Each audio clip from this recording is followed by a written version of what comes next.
നമസ്കാരം.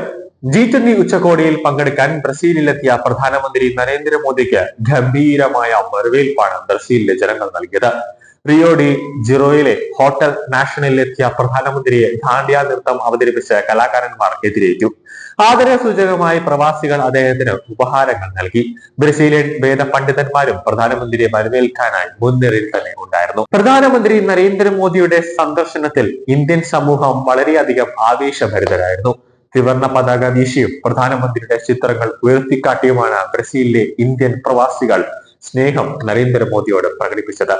ബ്രസീലിൽ 19ാമത് G20 ഉച്ചകോടിയിൽ മോദി പങ്കെടുക്കുന്നുണ്ട്.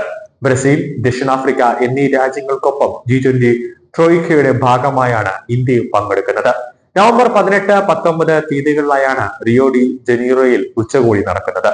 മോദിക്കൊപ്പം ചൈനീസ് പ്രസിഡന്റ് ഷീ ജിൻപിങ്ങും US പ്രസിഡന്റ് ജോ ബൈഡനും പങ്കെടുക്കും.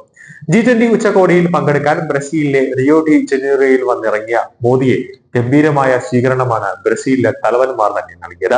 വിവിധ ലോക നേതാക്കളുമായുള്ള ഫലപ്രദമായ ചർച്ചകൾക്ക് ഞാൻ കാത്തിരിക്കുകയാണെന്ന് നരേന്ദ്രമോദി പറഞ്ഞു. ബ്രസീലിലേക്ക് എത്തിയതിന് പിന്നാലെ മോദി എക്സിലൂടെയാണ് ഇക്കാര്യം കുറിച്ചത്. ആഗോള സംഘർഷങ്ങൾ മൂലമുണ്ടാകുന്ന ഭക്ഷ്യ, ഇന്ധന, വളപ്രതിസന്ധി ഏറ്റവും കൂടുതൽ ബാധിക്കുന്നത് ഗ്ലോബൽ സൗത്ത് രാജ്യങ്ങളെയാണെന്ന് പ്രധാനമന്ത്രി നരേന്ദ്രമോദി കൂട്ടിച്ചേർത്തു. അതുകൊണ്ട് തന്നെ ഗ്ലോബൽ സൗത്ത് രാജ്യങ്ങൾ നേരിടുന്ന വെല്ലുവിളികളും മുൻഗണനകളും അടിസ്ഥാനപ്പെടുത്തിയ ചർച്ചകളെ അത് വലിയ വിജയമായി കാണുകയുള്ളൂ എന്നും അദ്ദേഹം പറഞ്ഞു. ബ്രസീലിൽ നടക്കുന്ന G20 ഉച്ചകോടിയിൽ സംസാരിക്കുകയായിരുന്നു നരേന്ദ്രമോദി.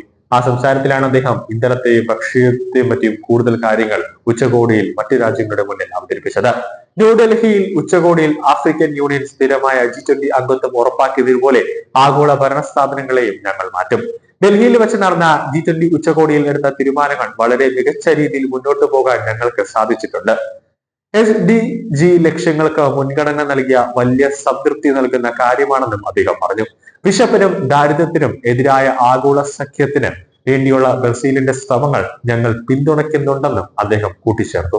അതുകൂടാതെ സുസ്ഥിര വികസന ലക്ഷ്യങ്ങൾക്ക് മുൻഗണന നൽകാൻ ഞങ്ങൾക്ക് സാധിച്ചു എന്നത് സംതൃപ്തി നൽകുന്നുണ്ട്. യുവാക്കളെയും സ്ത്രീകളെയും ഉൾപ്പെടുത്തിയുള്ള വികസന നയങ്ങളിൽ ശ്രദ്ധ കേന്ദ്രീകരിക്കുന്നത് ഗ്ലോബൽ സൗത്ത് ഇന്ത്യ പ്രതീക്ഷകൾക്ക് ചിറക് നൽകുമെന്നും മോദി കൂട്ടിച്ചേർത്തു.